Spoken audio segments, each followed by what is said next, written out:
I never thought a simple walk through downtown Chicago could shatter my world like this. It was a crisp autumn afternoon in 2025, the kind where the wind off Lake Michigan bites just enough to remind you winter's coming.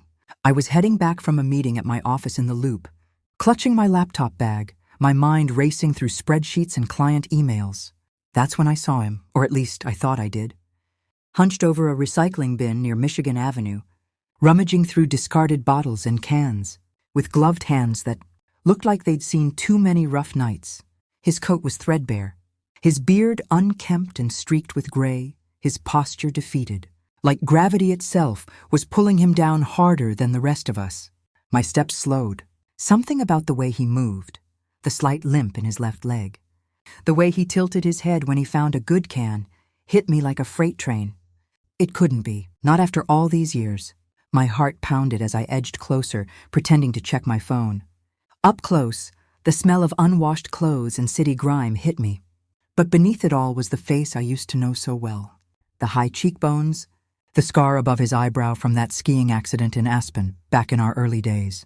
It was him, Marcus, my ex-husband, the man who'd vanished from my life a decade ago, leaving me with nothing but a cryptic email and a mountain of unanswered questions. I froze on the sidewalk, tourists and shoppers bustling past me like I was invisible. How had the brilliant software engineer, the guy who'd built apps that Silicon Valley envied, ended up here, scavenging for scraps in the shadow of the Magnificent Mile? His eyes flicked up for a second, and our gazes locked. Recognition flashed in his tired blue eyes, followed by pure panic. He dropped the can he was holding and turned away, shuffling toward an alley as if he could outrun the past. "Marcus?" My voice came out shaky, barely above a whisper. He stopped but didn't turn. "Is that really you?" He muttered something under his breath, then finally faced me. "You shouldn't be here, Elena. Go. Pretend you didn't see this." His voice was rough, gravelly from years of who knows what, but it was him. I stepped closer, ignoring the stares from passers-by. "What happened to you?" "You disappeared. Left me with everything. The house, the debts, the lawyers. I thought you'd run off with someone or, I don't know. But this?" Shame washed over his face. He glanced around nervously, like he expected someone to jump out. "It's not your problem anymore. Just walk away." I couldn't. Not after the hell he'd put me through. The divorce papers arrived via mail 3 months after he vanished. No explanation. Just irreconcilable differences. I'd fought it in court, but he never showed. The judge ruled in absentia, and I was left picking up the pieces of our life in suburban Evanston. Sold the house to pay off loans I didn't even know we had. Moved into a tiny apartment in started over as a freelance consultant. Nights crying myself to sleep, wondering what I'd done wrong. And now here he was, a ghost from my past, reduced to this. Before we dive deeper into what happened next, I want to pause and say thank you for listening to this story. If you're enjoying it so far, hit that subscribe button and give it a thumbs up. It really helps the channel grow and lets me know you want more tales like this. And drop a comment below. Which U.S. city are you tuning in from? Chicago? New York? LA? Let's connect. Okay, back to the story. I didn't walk away. Instead, I grabbed his arm gently. "You owe me answers, Marcus. After 10 years? Come on, let's get you some food. There's a diner around the corner." He hesitated, eyes darting like a trapped animal, but hunger won out. We sat in a booth at a Greasy Spoon on State Street, him wolfing down a burger while I sipped coffee, trying not to stare at his emaciated frame. "Why?" I finally asked. "Why did you leave like that?" He wiped his mouth with a napkin, avoiding my eyes. "It was to protect you, Elena. You have to believe that." "Protect me from what?" We had a good life. The startup was taking off. We were talking about kids. A bitter laugh escaped him. "The startup. Yeah, that's where it all went wrong." He leaned in, voice low. "Remember that big contract with Apex Dynamics? The defense firm out of Virginia? I thought it was our ticket to the big leagues.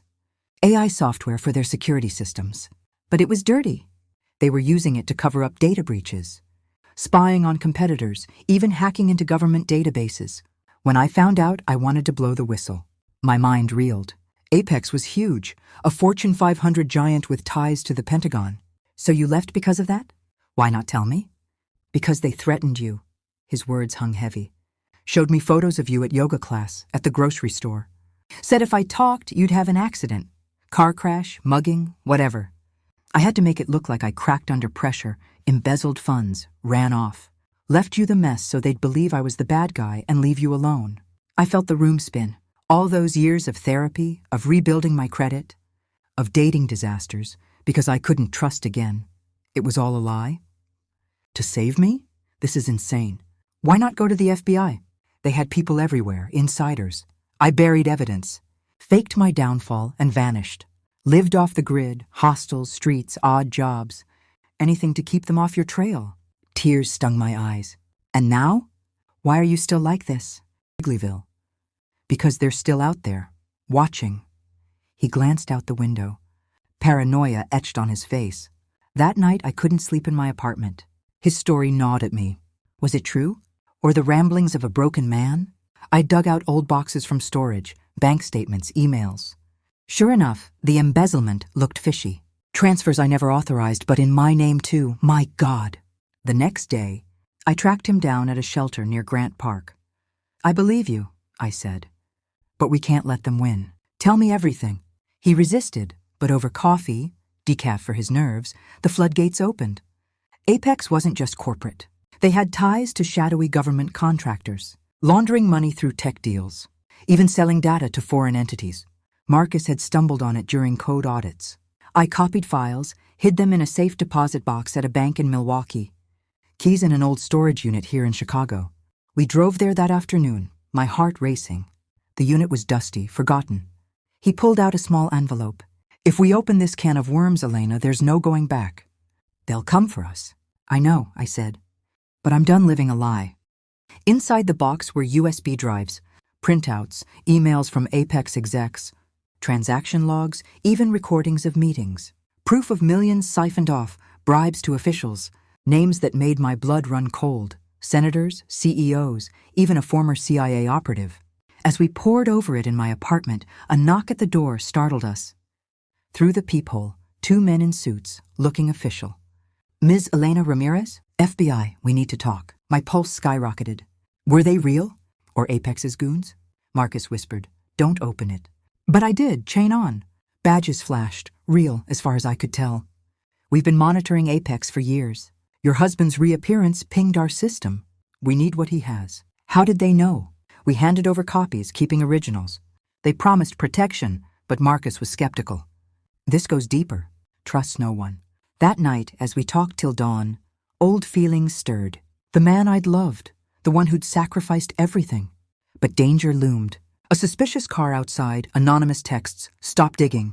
Before we continue this gripping tale, if you're hooked, smash that like button and subscribe for more edge-of-your-seat stories. Comment your city below. Let's see where my US fans are. From Texas to Florida, I love hearing from you. And if you really want to support, consider a super thanks. Now the FBI agents, Harlan and Ruiz, met us the next day at a safe house in the suburbs. They reviewed the files, faces grim. This could bring down half of DC's tech lobby, Harlan said. But we need more. Witnesses, corroboration. Marcus nodded. There's a former colleague, Jenna, in Seattle. She knows things. We flew out, under FBI watch. Jenna, nervous in her condo overlooking Puget Sound. Spilled, Apex killed a whistleblower last year. Made it look like suicide. Marcus saved you by disappearing. Back in Chicago, things escalated. My office was burgled, laptop gone, but I'd backed up everything. Then, a drive-by near my apartment, bullets shattering glass. We barely escaped. Hiding in a motel, Marcus held me. I never stopped loving you. Leaving was the hardest thing. Tears flowed. I hated you. But now, I get it. As agents built the case, we uncovered more. Apex's AI was used for election interference, selling voter data, a presidential scandal brewing. One night, betrayal struck. Agent Ruiz turned on Apex's payroll. He ambushed us, but Harlan intervened, shootout ensuing. Ruiz down, but Harlan wounded. Fleeing to Wisconsin, we went rogue. We finished this ourselves, Marcus said. Contacting a journalist from the New York Times, we leaked snippets. Headlines exploded. Tech giant implicated in espionage ring. Apex panicked. Stocks tanked. Execs fled, but arrests followed. In a cabin by Lake Superior, Marcus collapsed. Years of street life catching up. Liver failure. Hospitalized, he whispered. If I don't make it, promise you'll see it through. I promise, I sobbed. As indictments rolled in, a CEO confessed, naming all. Marcus's name cleared. He was hailed a hero. But he slipped away peacefully, his hand in mine. Worth it, his last words. Grieving, I testified in D.C., bringing down the empire. Reparations came, millions. I started a foundation for whistleblowers. Today, in my Chicago home, I honor him. Alive because of his sacrifice. Peace, finally. The story didn't end with Marcus's death. It was just the beginning of my new reality. Months after the funerals and front-page headlines, I found myself in a high-rise condo overlooking the Chicago River, surrounded by luxury I never asked for. The reparation money from the Apex settlement had poured in, 8 figures, enough to buy silence or start over. But money couldn't fill the void. Nights were the worst, replaying his final days, the way his eyes lit up when justice started rolling. One evening, sorting through his old things from the storage unit, I found a letter, yellowed, dated the day he vanished. Elena, if you're reading this, it means the truth found you. I couldn't risk telling you then. Apex wasn't just corporate crooks. They had a black ops division. ShadowNet, using our AI for assassinations via drones, rigged accidents. I hacked their system, copied it all. If they find this, run. Chills. There was more? The FBI had closed the case, but this hinted at unfinished business. ShadowNet sounded like something from a spy thriller, but Marcus had died for it. I called Agent Harlan, now recovered and promoted. There's another layer, I said. He sighed over the phone. We suspected, but higher-ups shut it down. National security. Bull, Marcus died for this. Meet me in D.C. tomorrow. Off the books. Flying to Washington, paranoia crept back. Was I followed? At a dingy bar near the Capitol, Harlan slid me a file. ShadowNet targeted dissidents, journalists. Your husband's data exposed it, but Apex buried it deep. Names inside, a senator who'd died in a plane crash, a reporter overdosed, all linked. We need to go public, I said. Dangerous. They have kill switches, literal ones. But I was done hiding, contacting the same NYT journalist we dug. Leaks followed. Apex's secret assassination program exposed. Chaos, congressional hearings, stocks plummeted further. But retaliation came swift. A bomb in my mailbox, defused just in time. Hiding in a safe house in Virginia, I pieced more. Marcus had a contact inside Apex. Ghost, who'd fed him info. Tracking Ghost to Boston, I met her, a former exec, living in fear. Marcus saved my life too. He faked data to protect me. She handed over fresh drives, proof of ongoing ops, even post-scandal. Back to Harlan. This could impeach people in power. We built the case, but betrayal again. Apex moles and FBI. Ambush at a meet. Gunfire. I shot back, wounding one. Fleeing to New York, we went underground. Subway tunnels, burner phones. Leaking to multiple outlets, the dam broke. Arrests of high-level officials, program dismantled. But in the frenzy, I was shot. Grazed, survived. Recovering, peace settled. Marcus's full legacy, not just saving me, but the nation. Today, advocating in D.C., I carry his letter. Alive thanks to him. Before we pause, if this twists your heart, like and subscribe. Comment your city, Seattle. Miami? Let's chat. Super thanks appreciated. Onward. The exposure of ShadowNet was like dropping a nuke on DC's underbelly. Headlines screamed for weeks. Tech assassins unmasked. Congress in crisis. I testified before a Senate committee. Cameras flashing, senators squirming as I named names. My husband died homeless to stop this. Don't let his sacrifice be in vain. Applause echoed, but threats didn't stop. Anonymous emails. You're next. Harlan became my bodyguard of sorts. We got him, he said. But one name eluded, the mastermind. The architect, a shadowy figure pulling strings. Digging, we traced to a mansion in the Hamptons. Raid planned, but leaked. Ambush waiting. Shootout on the beach, waves crashing. Architect captured, a former NSA director. His confession, Apex was my creation. Marcus was the fly in the ointment. Trials followed, life sentences. With it over, I returned to Chicago. Started therapy, dated cautiously. Found purpose in activism. One day, a package. Marcus's old watch, engraved, "For Elena, my anchor." Tears, he lives on in me.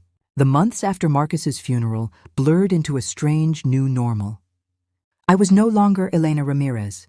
The freelance consultant scraping by in Chicago, I was the widow of the Apex whistleblower. The woman whose testimony had helped topple a multi-billion-dollar empire and expose a covert assassination program. Cable news wanted interviews. Podcasts begged for exclusives. A publishing house offered 7 figures for a memoir. I turned them all down. The last thing Marcus would have wanted was his sacrifice turned into entertainment. But peace didn't come easy. Every shadow on the sidewalk made me flinch. Every unknown number on my phone felt like a threat. Agent Harlan, now Special Agent in Charge Harlan, checked in weekly, assuring me the remaining Apex holdouts were scattered, bankrupt, or behind bars. Still, I kept the curtains drawn and a loaded Glock in the nightstand. Some habits die hard. One rainy April morning in 2025, a plain manila envelope slid under my condo door. No stamp, no return address. Inside was a single flash drive and a handwritten note on cheap paper. He wasn't the only one. Play this alone. My stomach dropped. The handwriting wasn't Marcus's, but the tone felt eerily familiar, urgent, protective, final. I hesitated for hours before plugging the drive into an old laptop I kept air-gapped. A single video file opened, grainy security cam, footage of a dimly lit parking garage in Dallas, timestamped 3 years ago. A man in a dark hoodie approached a parked sedan. The driver's door opened, and out stepped a woman, mid-40s. Professional, clutching a briefcase. They spoke briefly.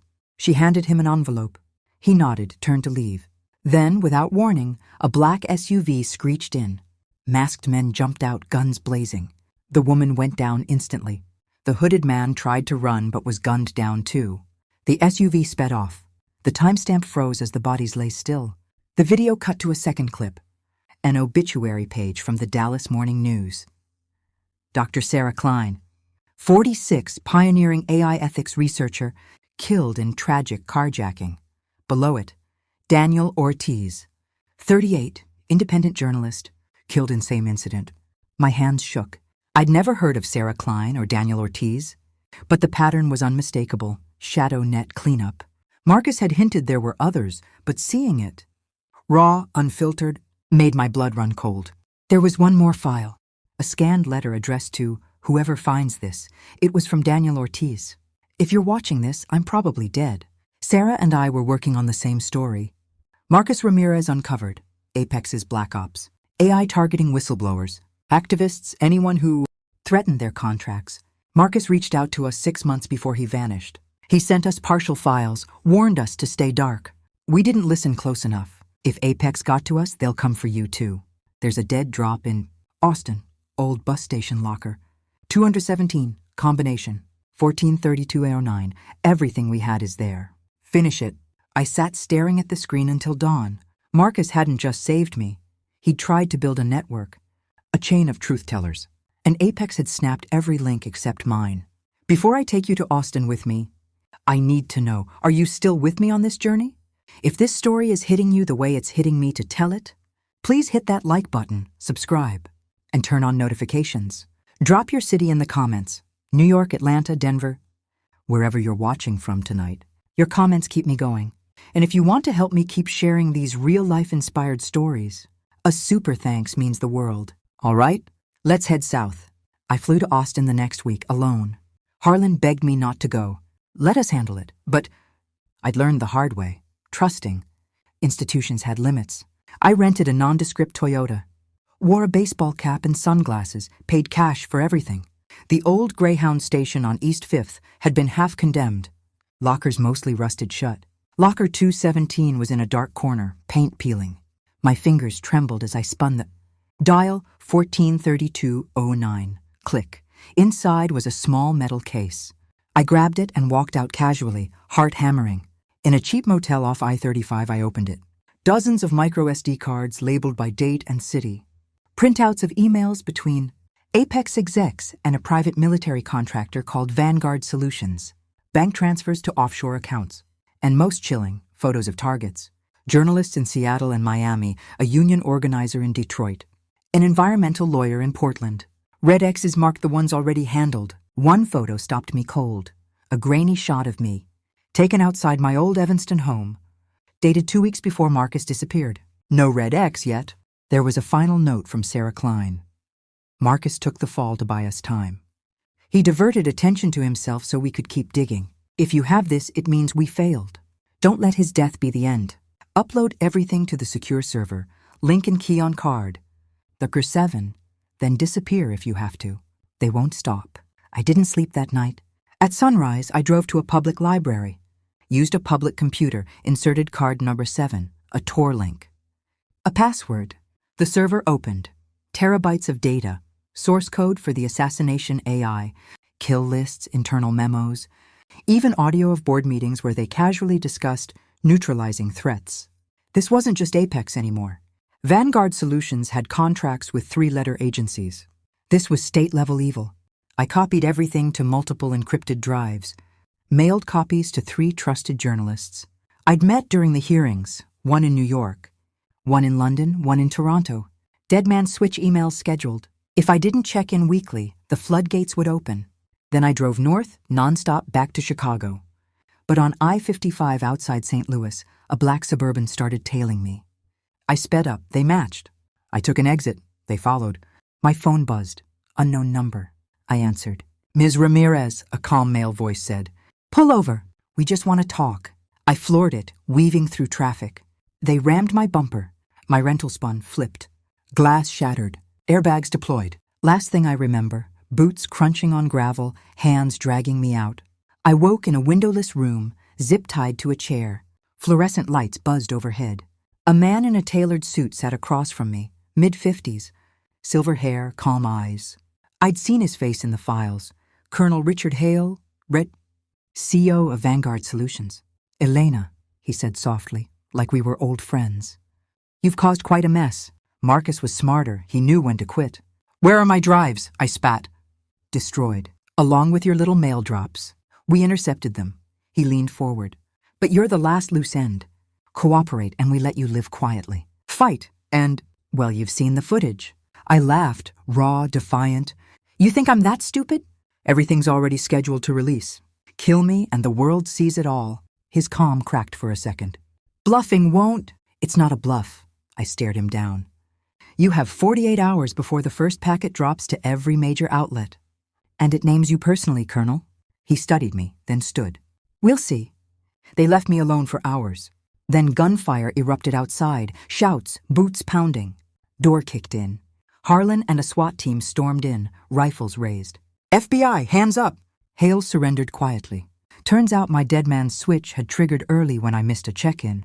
The journalists had received partial dumps and alerted authorities. Raid teams hit Vanguard offices nationwide simultaneously. As medics checked me in the ambulance, Harlan squeezed my hand. You're one stubborn woman. Marcus taught me, I whispered. The fallout was biblical. Vanguard collapsed overnight. Dozens of arrests, active duty officers, intelligence contractors, even a sitting congressman. The president went on TV promising full investigation. Hashtags trended for weeks. Or ShadowNet exposed. Or Marcus Ramirez. But the cost was steep. 2 of the journalists I'd mailed drives to were attacked. 1 critically injured. I went into witness protection for 6 months, relocated to a quiet town in Colorado. There, in a small cabin with mountain views, I finally grieved. Not just for Marcus, but for Sarah, Daniel, and all the others whose names the world barely learned. Tell me, are you feeling the weight of this yet? Comment below. What would you have done with that locker in Austin? And which city are you watching from tonight? Your thoughts fuel these stories. Like, subscribe, share if this one's gripping you. 2/27, 7:22 a.m. Witness protection was supposed to be temporary, but temporary turned into 2 years. They gave me a new name, Laura Bennett, new backstory, a job teaching online business courses. I lived in Boulder, Colorado, surrounded by hikers and craft beer, but I felt like a ghost. No social media, no contact with old friends. Monthly check-ins with a U.S. Marshal named Diaz, who became the closest thing I had to a friend. But the truth has a way of refusing to stay buried. In spring 2028, Marshal Diaz showed up at my doorstep unannounced, face grim. We've got a problem. Someone's asking questions about Laura Bennett that only someone from your old life would know. My blood froze. Apex remnants? Worse, he said. Foreign actors? Russian intelligence shop called Volkov Group. They're bidding on recovered ShadowNet tech, pieces that survive the raids. Word is they want the original architect, you. I laughed bitterly. They think I have the AI code? They think you know where Marcus hid the master copy, the one he never gave anyone. Not even Sarah and Daniel, the self-learning kernel that could autonomous target without human oversight. Marcus had mentioned it once in the hospital, delirious. The ghost code. Never let them have it. I'd thought it was fever talk.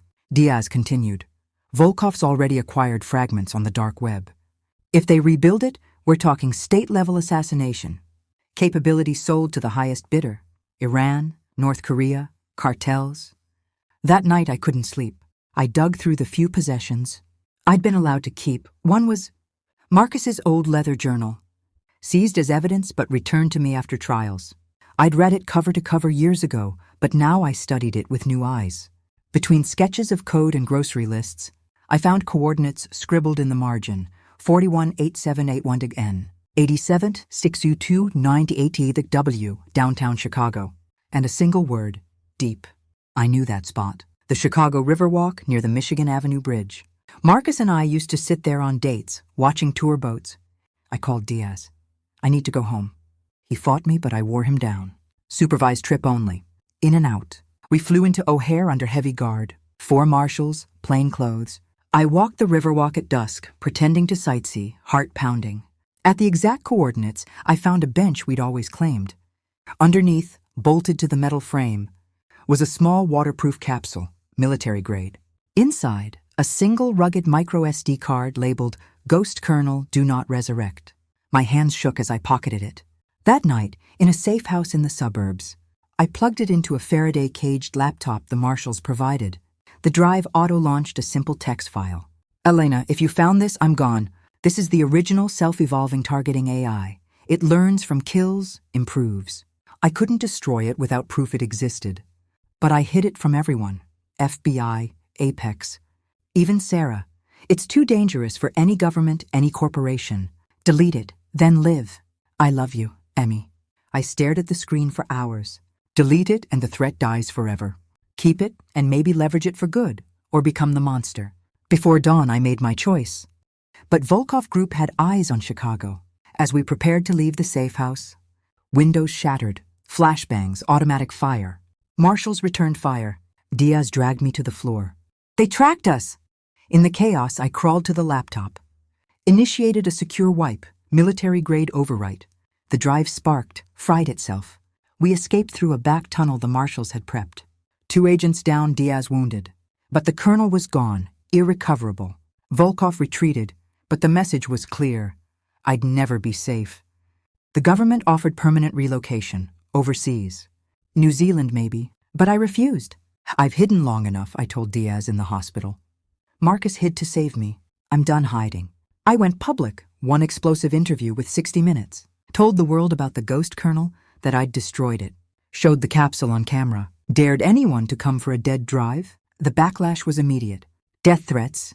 Protests from privacy advocates who thought I should have open-sourced it. Praise from others who called me a hero. But the threats stopped after a while. Volkov moved on to easier targets. Without the colonel, I was worthless. I moved back to Chicago openly. Bought a small house in Logan Square with gardens and light. Started the Marcus Ramirez Foundation. Funding for whistleblower protection. Investigative journalism grants. Scholarships for kids from rough neighborhoods studying tech ethics. Every year on the anniversary of his death, I go to that bench on the Riverwalk. Leave a single red rose. Talk to him about the foundation, about the lives we're saving. Some nights, I swear I feel him sitting beside me. And for the first time in decades, I sleep without fear. By the fall of 2029, the Marcus Ramirez Foundation had become something bigger than I ever imagined. What started as a small nonprofit out of my Logan Square home had grown into a national organization with offices in Chicago, D.C., and San Francisco. We funded legal defense for whistleblowers, ran secure drop platforms for anonymous leaks, and partnered with journalism, schools to train the next generation on investigative ethics. My days were filled with board meetings, grant reviews, and speaking at universities, always under heavy security. But at least it was my choice now. I thought the worst was behind me. I was wrong. It began with an email from an encrypted address. Subject line: Your husband's shadow, lives, the sender called themselves, Echo. Attached was a single photo, a grainy still from a street camera in Prague. time-stamped 2 weeks earlier. A man in a dark coat, face partially obscured by a hood, walking past the Charles Bridge. But the posture, the slight limp in the left leg, the way he carried his shoulders, it was unmistakable. Marcus. My heart stopped. I stared at the screen for minutes, zooming in, analyzing every pixel. It couldn't be. I'd held his hand as he died in that Chicago hospital bed. I'd buried him. The death certificate was official, DNA confirmed, but doubt crept in like poison. I forwarded the email to Harlan, now retired from the FBI but consulting for the foundation. He called me within minutes. Elena, it's a deep fake. Has to be. We're seeing a surge in this, old enemies using AI to mess with survivors. But the photo wasn't obviously manipulated. And the limp. Only someone who knew Marcus intimately would replicate that exact gait. Before we dive deeper into this twist, I want to hear from you. Are you feeling the chills yet? If this story is pulling you in, hit that like button, subscribe, and let me know in the comments. Which city are you watching from tonight? New Orleans? Phoenix? Boston? Your comments keep this series alive. And if you want to support more stories like this, a super thanks goes a long way. Okay, let's keep going. Over the next weeks, more messages came, always encrypted, always from Echo. A video clip, the same man in a Berlin cafe ordering coffee, paying with cash. The angle caught half his face, older, gaunt, scarred on the jawline in a way Marcus never was. But the eyes, those blue eyes I'd looked into 1,000 times. Then audio, a distorted voice message. He didn't die, Elena. They staged it. To protect him, to protect you. But now they need him back in play. I didn't sleep. I ran every image through facial recognition software the Foundation had access to. Results inconclusive. 68% matched to Marcus, but altered enough to be deniable. Harlan flew to Chicago. We met in the Foundation's secure room. Faraday caged, swept for bugs daily. This is psychological warfare, he insisted.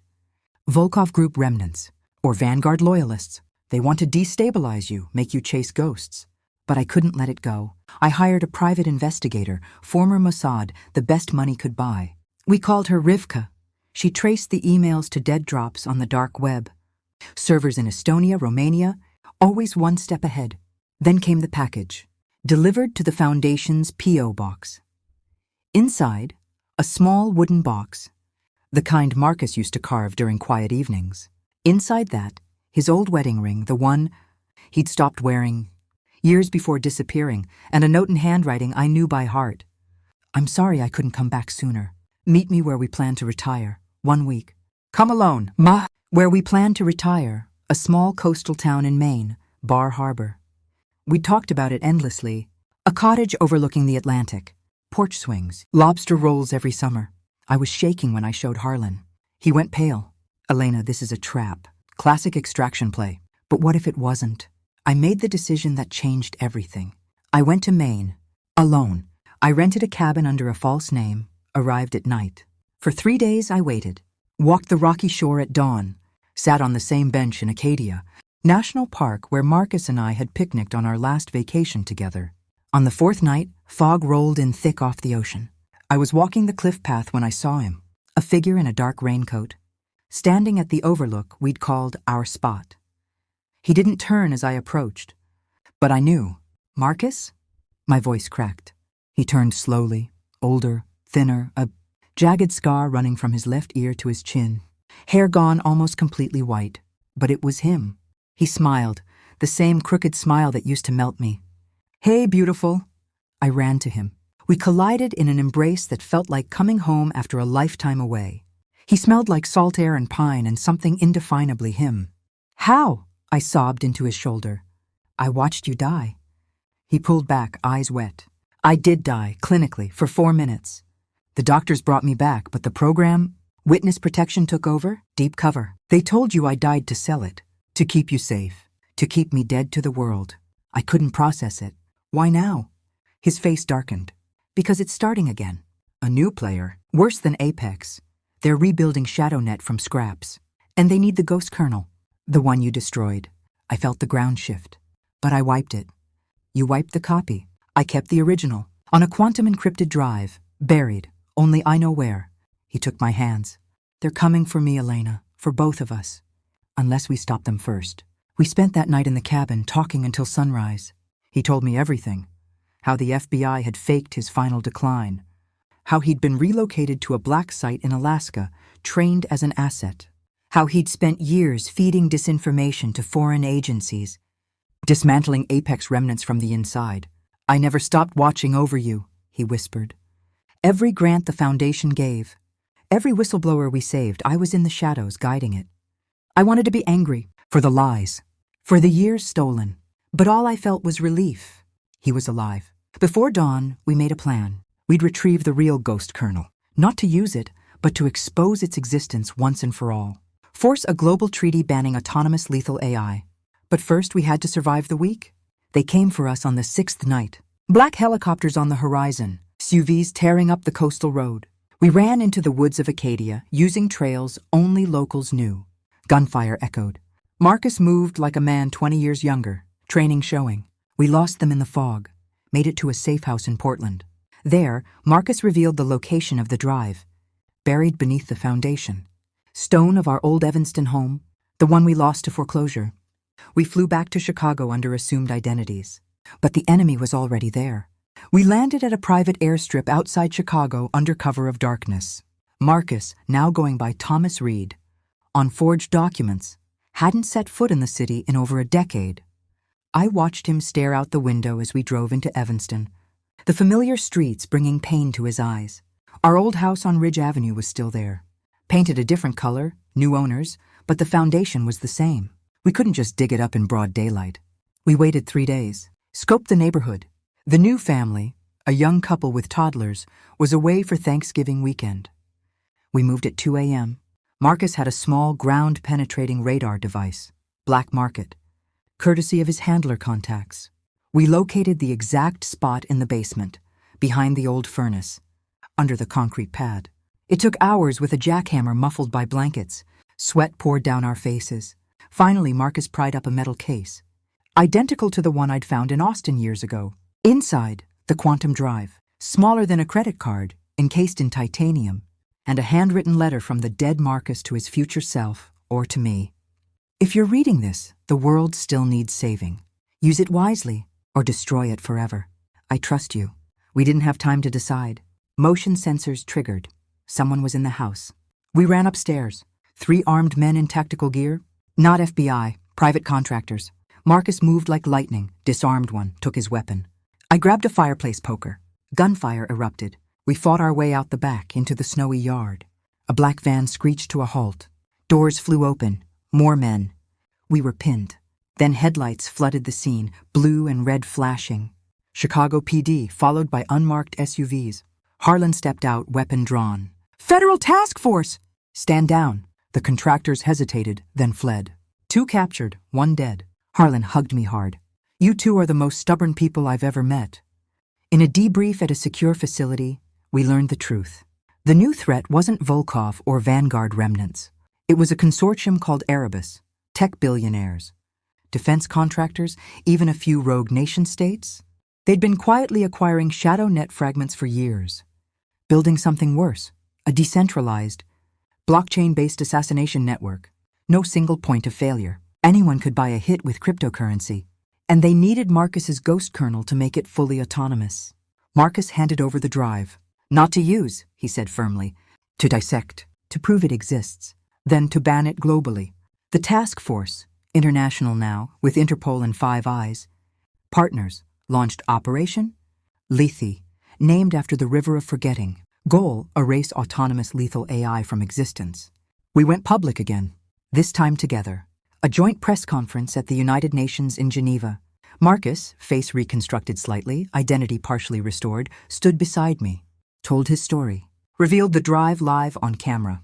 Then, in front of the world, initiated a quantum-level wipe. The data screamed as it overrode itself, permanently unrecoverable. The treaty followed 6 months later, the Geneva Accord on Autonomous Weapons.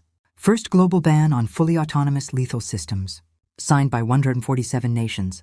But Erebus didn't surrender quietly. Assassination attempts followed. A car bomb in D.C., defused. Poisoned water at a conference, detected. A drone strike on our new home in rural Virginia, intercepted. We lived under constant protection. But we lived. and slowly the attempts stopped. Erebus fractured. Leaders arrested in coordinated raids from Singapore to Sao Paulo. In 2032, Marcus and I stood on that cliff in Bar Harbor. Again, older, scarred, but together. He took my hand. I lost 10 years to save you. You gave me the rest of my life back. I leaned into him. We saved each other. We never had kids. But the foundation became our legacy. Thousands of whistleblowers protected. Countless lives saved by truth. Some nights, I still wake up reaching for him, afraid it was all a dream. But he's always there, breathing, alive. And for the first time in our story, we're not running. We're home. Life after the Geneva Accord felt almost ordinary, at least as ordinary as it could be for two people who'd spent the last decade dodging assassins and rewriting global laws. By 2034, Marcus and I had settled into a quiet farmhouse outside Charlottesville, Virginia. Rolling hills, apple orchards, a wraparound porch where we drank coffee every morning watching the sun rise over the Blue Ridge Mountains.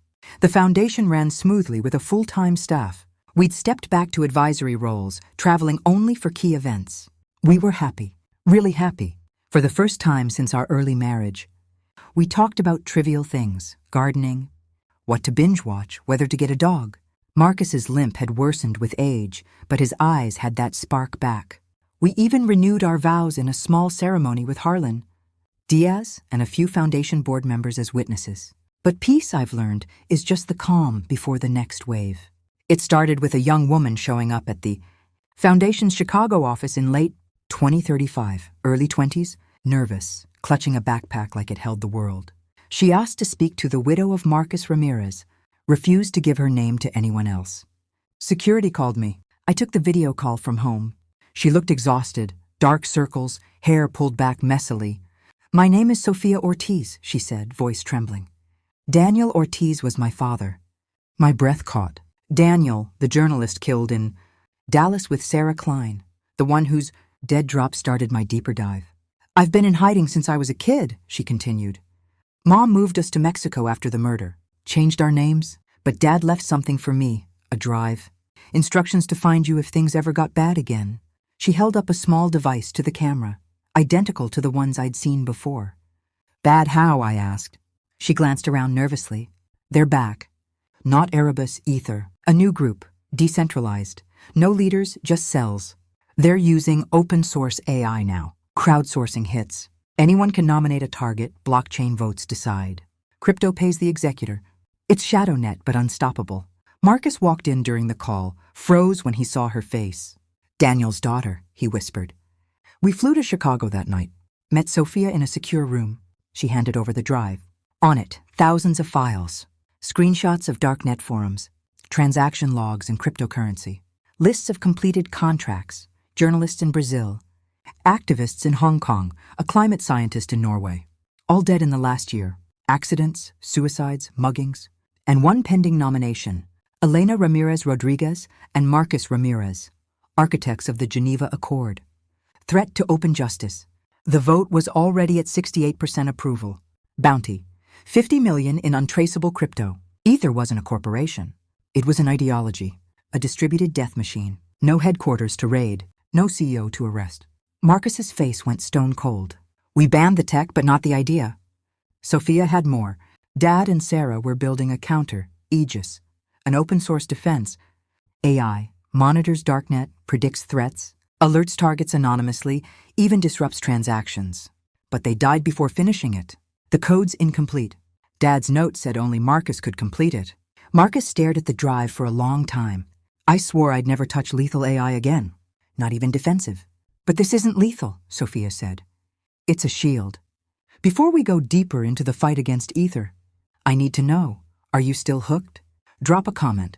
Would you build the defense AI or walk away? And which city are you watching from tonight? Portland, Philadelphia, San Diego?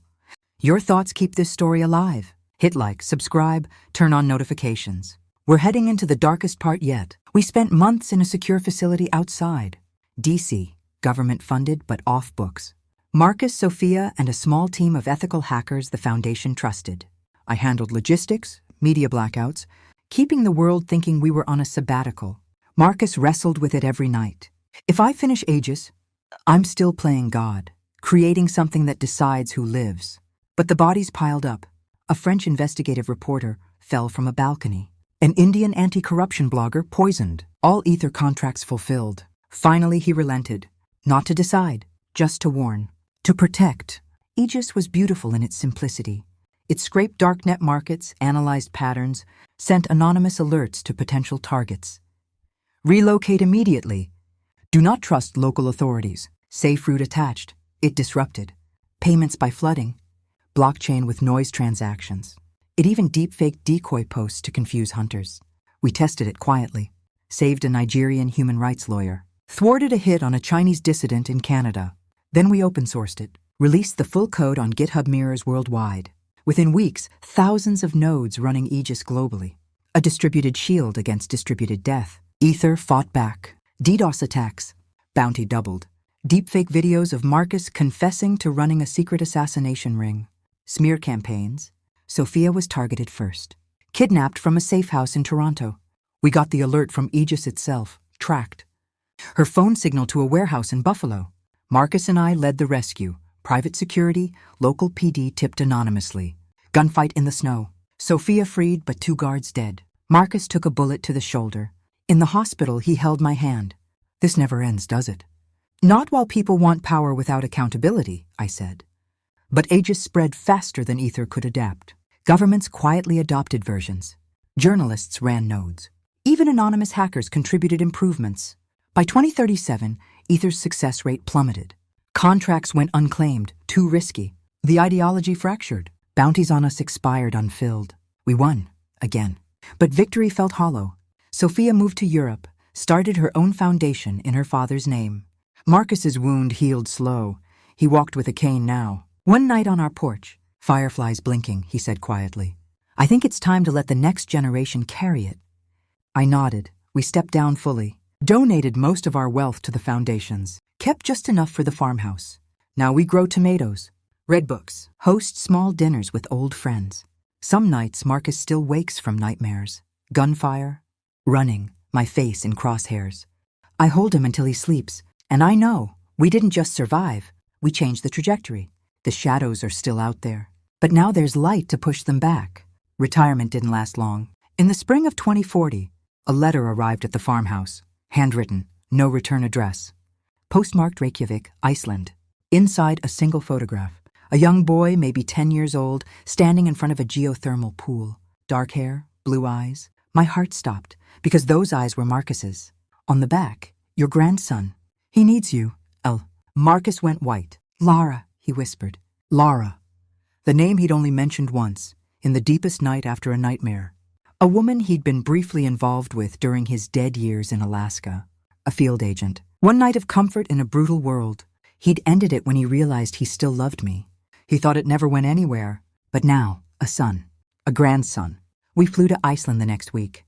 Lara met us in a small cafe in downtown Reykjavik. Older now, silver streaks in her hair. But still the sharp-eyed operative Marcus described. She hugged him without words, then turned to me. I'm sorry, she said. I never told him. He was dead. I thought it safer for the boy. The boy, Eric, lived with her in a remote coastal village. His father, Lara's son Alex, had died 2 years earlier. Climbing accident. Or so the official report said. But Lara didn't believe it.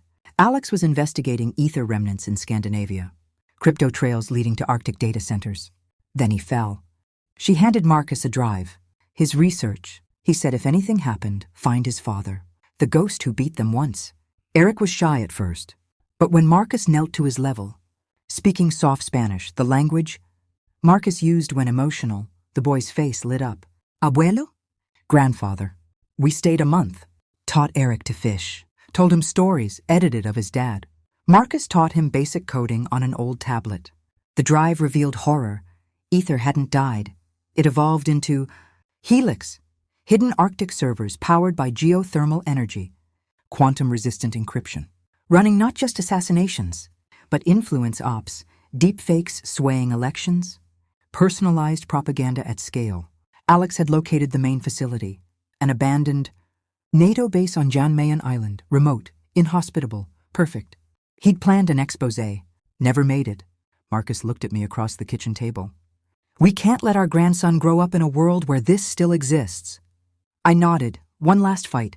We assembled the team. Sophia from Europe, Harlan, grey but game, Rivka, the Mossad vet, a Norwegian journalist Alex had trusted. Operation Northlight. We chartered a reinforced icebreaker from Tromsø, posed as climate researchers, sailed into the Arctic Circle under cover of polar night. John Mayen loomed, volcanic, snow-swept, Beerenberg volcano smoking in the distance. The base was underground. Motion sensors, armed guards, biometric locks. But Marcus still had tricks from his Black Ops days. Sophia's Aegis variants jammed their comms. Rivka's team neutralized perimeter. We breached at 0300. Inside, server farms humming, walls of screens showing live ops, targets worldwide. One screen frozen on Eric's school photo. Next contract. Marcus's face hardened.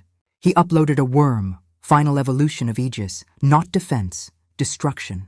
It spread through their quantum network, overloaded cooling systems. Servers melted from inside. Alarms blared, gunfight in the corridors. Harlan took a graze. One guard down. We extracted with minutes to spare, watched from the ship as the facility erupted.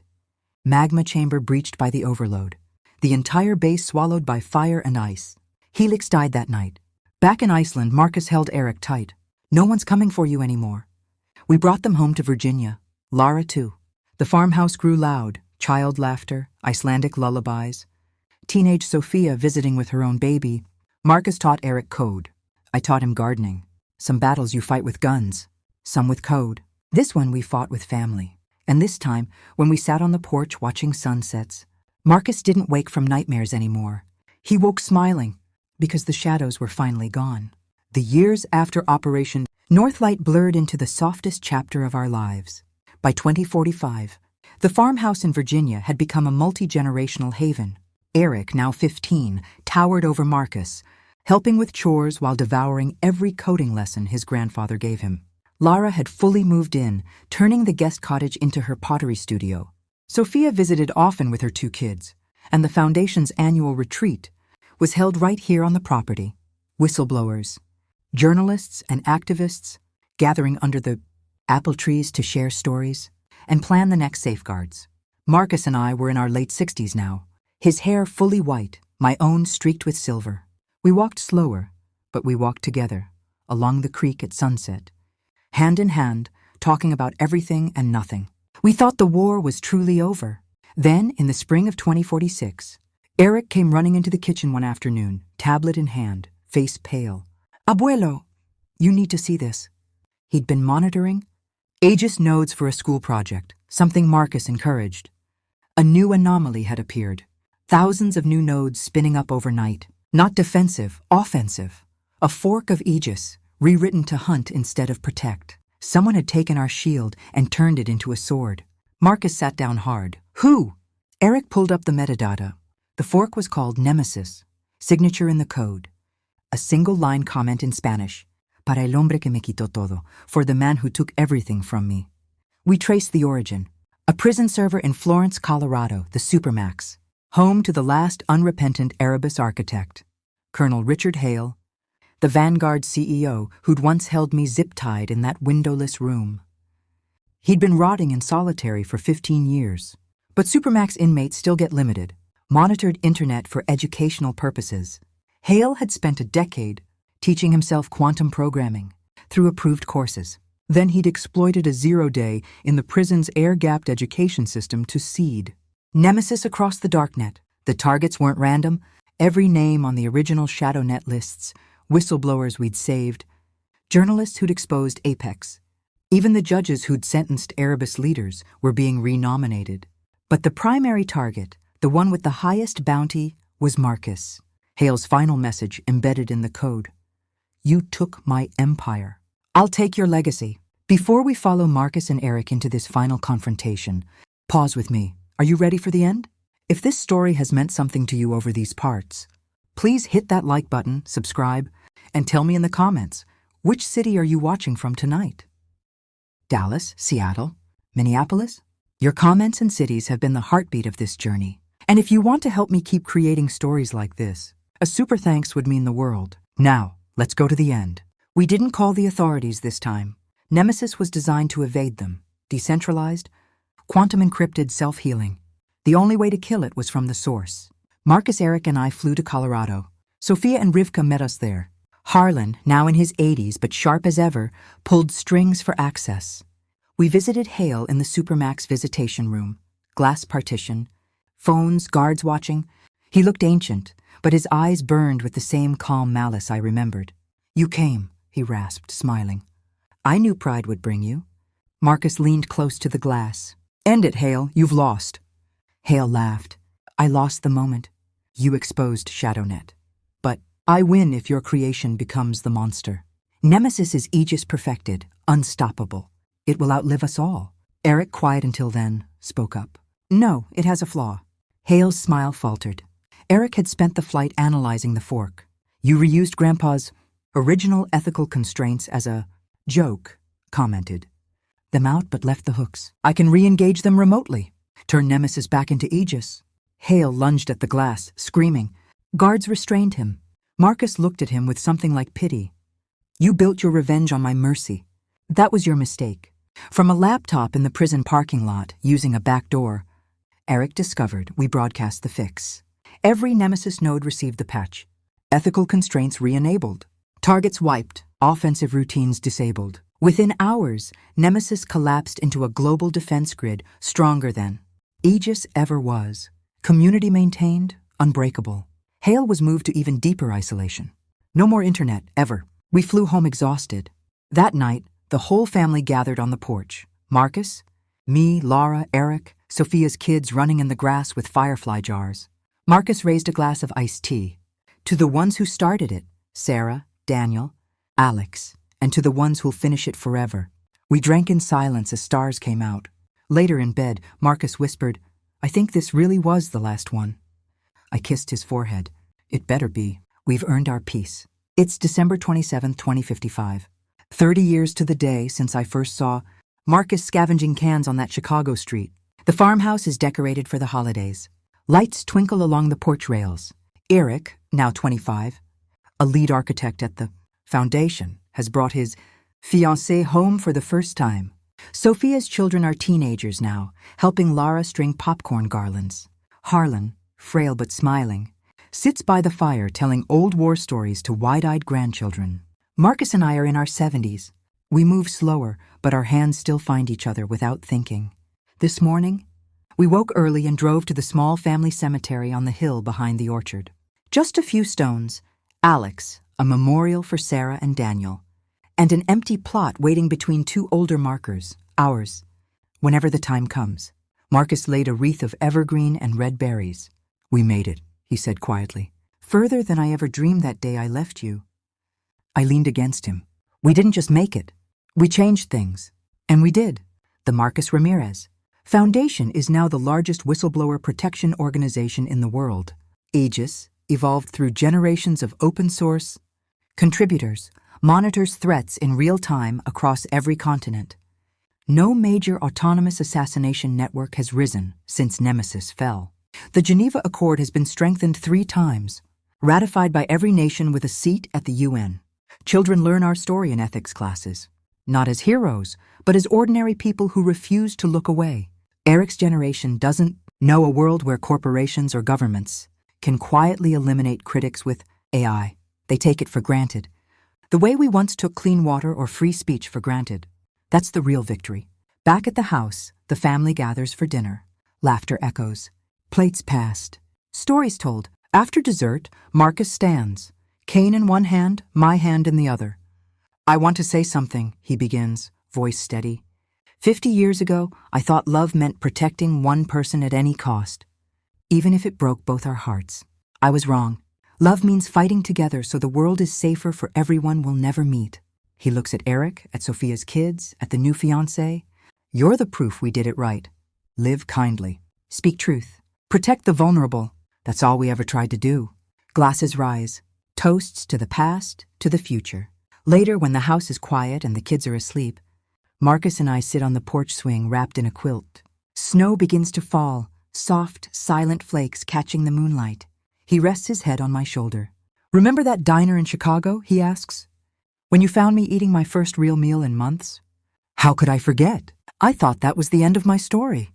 You made it the beginning of a better one. I kissed the top of his white hair, and you gave me back the years I thought were stolen. We sit in silence, watching the snow cover the world in peace. This is how our story ends, not with gunfire or headlines, but with family, firelight, and the quiet knowledge that we kept the shadows from swallowing the light. If you've stayed with me through all 10 parts, thank you. This journey has been everything to me. One last time, drop your city in the comments wherever you are in the world tonight. Tell me your favorite moment, what this story made you feel, what you'll carry with you. If it moved you, please hit that like button, subscribe, and share it with someone who needs hope. Because the truth is, every one of us has the power to find someone broken in the street and choose not to walk away.